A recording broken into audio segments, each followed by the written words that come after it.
Hello students, આનાથી આગળના લેક્ચરની અંદર આપણે લોકોએ રેખાના સમીકરણના વિવિધ સ્વરૂપો જોયા હતા, રાઈટ. અને ઓલરેડી તમને લોકોને ખબર છે, મેં તમને સ્ટાર્ટિંગમાં બી કીધું હતું કે આગળના જે સ્ટાન્ડર્ડ્સ છે ને આપણે લોકો ઓલરેડી જોઈ ગયા છીએ કે તમારે કોઈ પણ રેખાનું વ્યાપક સમીકરણ લખવું હોય, રાઈટ. તમે જોયું બી હશે લાસ્ટ સેશનમાં કે આપણે જેટલા બી સમીકરણો ફાઇન્ડ કર્યા હતા એ કયા ફોર્મમાં હતા, તો કે ax plus by plus c is equals two 0, right. અને આપણે શું કહીશું કે બે ચલ હોય એવું એક ઘાતી સમીકરણ, દેટ મીન્સ કે x અને y બે ચલ અને બંનેની ઘાત કેવી હશે, એક જ હશે. અને આ ટાઈપનું કોઈ પણ સમીકરણ તમે લોકો લેશો તો એ તમને રેખા જ આપશે, રાઈટ. તમે જ્યારે ગ્રાફમાં એને ડ્રો કરશો તો તમને ત્યાં શું મળશે, એક સ્ટ્રેટ લાઇન મળશે. ઓકે, સો આ જે ફોર્મ છે તમારું ax plus by plus c is equals two 0, એને આપણે શું કહીશું, રેખાનું વ્યાપક સમીકરણ. હવે આ સૂત્ર જે છે તમારે ઓલરેડી એકદમ માઇન્ડમાં ફિટ કરી લેવાનું કે તમારી પાસે કોઈ પણ રેખા હોય તો એનું વ્યાપક સમીકરણ તમને આ ફોર્મમાં મળે. બિકોઝ આનો યુઝ કરીને હવે આપણે શું કરવાનું છે તો કે રિવર્સ પ્રોસેસ કરવાની છે. ધેટ મીન્સ કે આપણે આનાથી આગળ જોયું કે કોઈ કન્ડિશન્સ તમને લોકોને અલગ અલગ આપેલી હોય તો એનો ઉપયોગ કરીને તમે લોકો રેખાનું સમીકરણ કઈ રીતે શોધી શકો. બટ જો એનાથી ઊંધું હોય તો ધેટ મીન્સ કે જો તમને લોકોને રેખાનું સમીકરણ આપ્યું હોય અને તમને કહી દીધું હોય કે ઢાળ શોધો કે અંતઃખંડો શોધો, તો કઈ રીતે શોધવાના એના સૂત્રો આપણે જોવાના છે, રાઈટ. સો મેઇન તમને રેખાનું સમીકરણ ધ્યાનમાં હશે તો એની જોડે સરખાવીને આપણે કોઈ પણ કિંમત ઇઝીલી ફાઇન્ડ કરી શકીશું, રાઈટ. સો તમને ફર્સ્ટ જ કીધું છે કે તમને જે રેખાનું સમીકરણ તમારી પાસે છે એના વિવિધ સ્વરૂપ, તો ટોટલ અહીંયા તમને 3 સ્વરૂપ આપ્યા છે. એમાં પહેલું છે ઢાળ અંતઃખંડ સ્વરૂપ. હવે ઢાળ અંતઃખંડ સ્વરૂપ આપણે લોકો જોઈ ગયા હતા, શું હતું, y is equals two mx plus c, right. હવે તમારે શું કરવાનું કે તમને જે રેખાનું સમીકરણ આપ્યું છે એને તમારે આ ફોર્મમાં લખવાનો ટ્રાય કરવાનું. એટલે કે જો આપેલું સમીકરણ છે એને તમે y ઇઝ ઇક્વલ્સ ટુના ફોર્મમાં લખશો તો આ ટાઈપનું કંઈક મળશે, અને એને તમે y is equals two mx plus c સાથે સરખાવશો તો તમને m અને cની વેલ્યુ મળશે. એમની વેલ્યુ શું મળશે, માઇનસ a બાય b, અને cની વેલ્યુ શું મળશે, minus c by b, right. અને હવે તમને ખબર છે કે m જે છે શું છે, તમારું ઢાળ, અને c શું છે તો કે તમારું y અંતઃખંડ.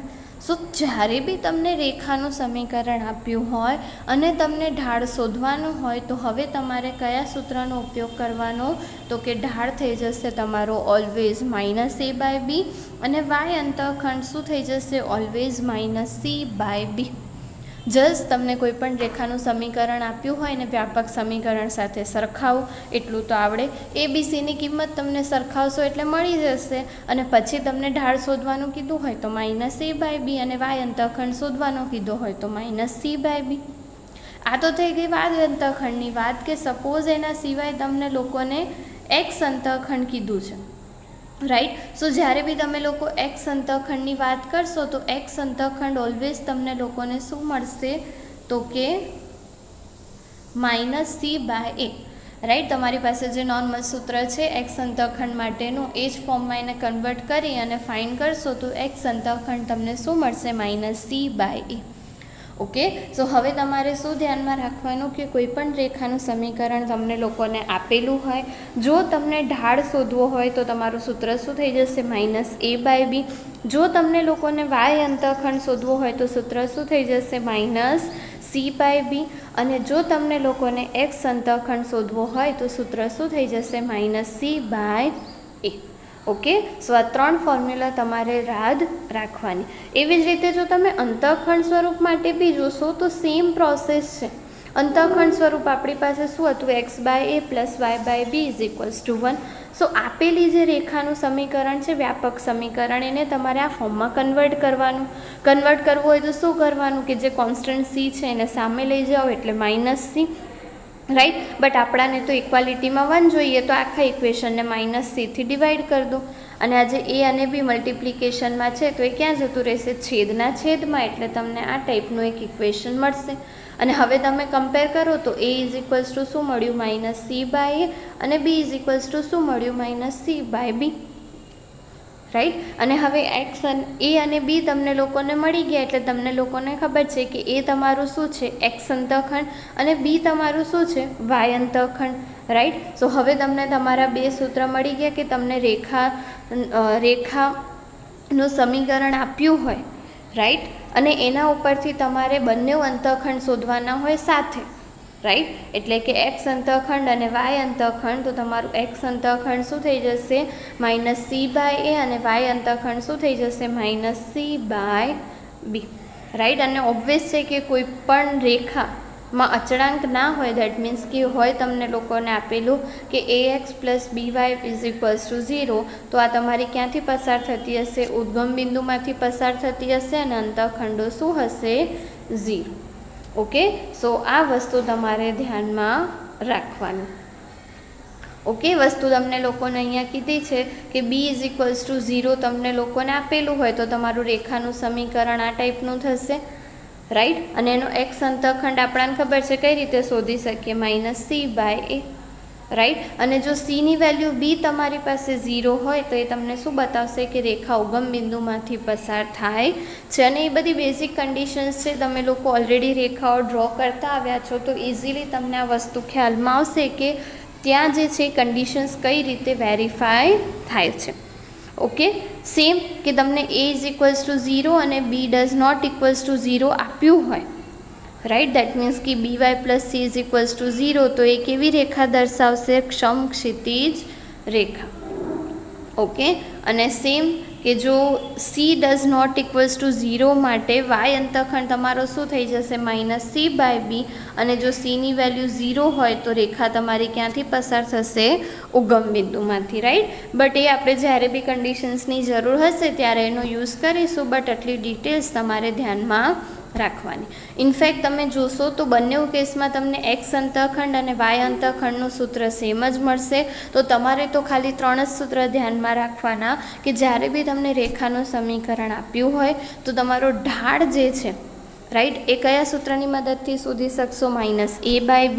એક્સ અંતઃખંડ કઈ રીતે શોધાશે, -c/a, અને વાય અંતઃખંડ કઈ રીતે શોધાશે, -c/b. ઓકે. આ 3 સૂત્રો યાદ રાખશો એટલે મોસ્ટલી તમને દરેક ક્વેશ્ચનમાં આન્સર મળી જશે. થર્ડ જે તમને આપ્યું છે અભિલંબ સ્વરૂપ છે. અભિલંબ સ્વરૂપ હમણાં માટે આપણે કરવાનું નથી, તો એનું ડિસ્કશન આપણે લોકો પછીથી કરીશું. ઓકે. નેક્સ્ટ તમારે જે જોવાનું છે એ છે કોઈ પણ બિંદુથી રેખાનું લંબ અંતર, રાઈટ. શું જોવાનું છે, બિંદુથી રેખાનું લંબ અંતર. ધેટ મીન્સ કે કોઈ એક રેખાનું સમીકરણ તમને લોકોને આપેલું છે અને એનાથી કોઈક અંતરે બિંદુ P આપેલું છે x1 y1. તમે ફિગરમાં જોશો તો આ વસ્તુ ઇઝીલી ખ્યાલ આવશે કે આ તમારી રેખા, આ રેખાથી કોઈક અંતર d અંતરે, લંબ અંતર, રાઈટ, આ તમારું જે છે 90 અંશનો ખૂણો બનાવતું હશે અને લંબ અંતરે કોઈ બિંદુ P x1 y1 આવેલું છે અને તમારે આ d શોધવો હોય તો તમે કયા સૂત્રની મદદથી શોધી શકો, રાઈટ. સો જ્યારે બી તમને લોકોને અંતર શોધવાનું કીધું હોય, રાઈટ, કે બિંદુથી રેખાનું લંબ અંતર, તો ત્યાં તમારે ખાલી ને ખાલી શું ધ્યાનમાં રાખવાનું છે, એક સૂત્ર ધ્યાનમાં રાખવાનું છે, રાઈટ. આની સાબિતી પર જવાની જરૂર નથી, જસ્ટ તમારે કયું સૂત્ર ધ્યાનમાં રાખવાનું જે તમને લોકોને આપેલું છે આ, રાઈટ, કે કોઈ રેખાથી કોઈ બિંદુનું લંબ અંતર શોધવું હોય તો તમે લોકો કઈ રીતે શોધી શકો, d = ax1 + by1 + c /√a² + b². Okay. સો આટલી જ વસ્તુ તમારે ધ્યાનમાં રાખવાની છે કે કોઈ રેખા આપી હોય અને કોઈ બિંદુ આપ્યું હોય અને બંને વચ્ચેનું અંતર શોધવાનું હોય તો આ સૂત્રનો ઉપયોગ કરવાનો, રાઈટ. ઓબ્વિયસ છે x1 y1 તમને લોકોને ક્વેશ્ચનમાં આપી દીધા હશે, રેખાનું સમીકરણ આપી દીધું હશે તો એને તમે વ્યાપક સમીકરણ સાથે કમ્પેર કરી અને ABCની વેલ્યુ જે છે ઇઝીલી ફાઇન્ડ કરી શકશો. ઓકે. સો આટલી વસ્તુ તમારે ધ્યાનમાં રાખવાની. ઓકે. અને આ જે સૂત્ર છે એમાં તમારે ધ્યાનમાં રાખવાનું. નેક્સ્ટ તમને જે સૂત્ર આપ્યું છે જે તમારે શોધવાનું છે શું છે, બે સમાંતર રેખાઓ વચ્ચેનો લંબ અંતર. હવે જ્યારે બી તમે લોકો સમાંતર રેખાઓની વાત કરો તો તમને એક વસ્તુ ખબર છે કે બંને રેખાઓના ઢાળ કેવા હશે, સરખા, રાઈટ. સો જ્યારે બી તમે સમાંતર રેખાઓ લખો એનું એક્સ અક્ષ વાય અક્ષ એ બંને કેવા હશે? સરખા. ખાલી ને ખાલી શું ચેન્જ હશે?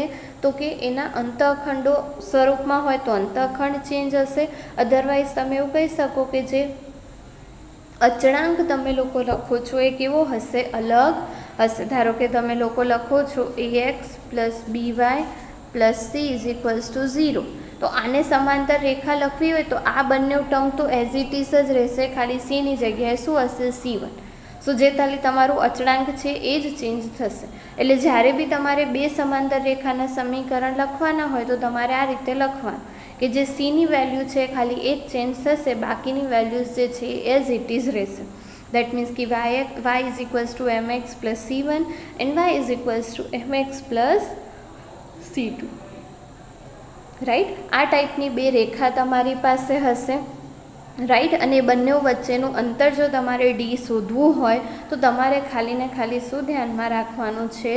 તો જે સૂત્ર તમને લોકોને આપેલું છે એ જ તમારે ધ્યાનમાં રાખવાનું છે.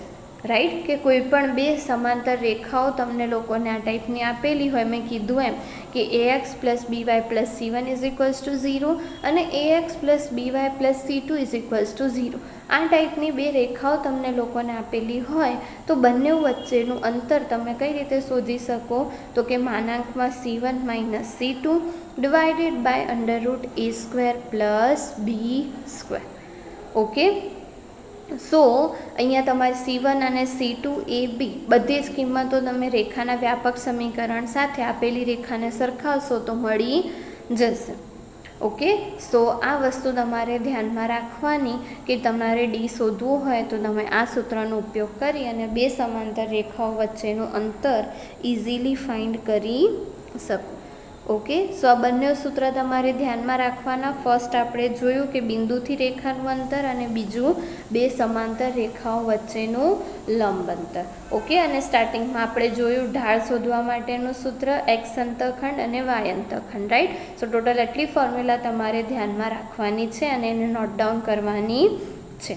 ઓકે. સો નેક્સ્ટ સેશનમાં આપણે સ્વાધ્યાય 10.3માં આના રિલેટેડ જે ક્વેશ્ચન્સ આપ્યા છે એમાં એ ક્વેશ્ચન્સ કરી સોલ્વ કરીશું. Okay. Till then thank you.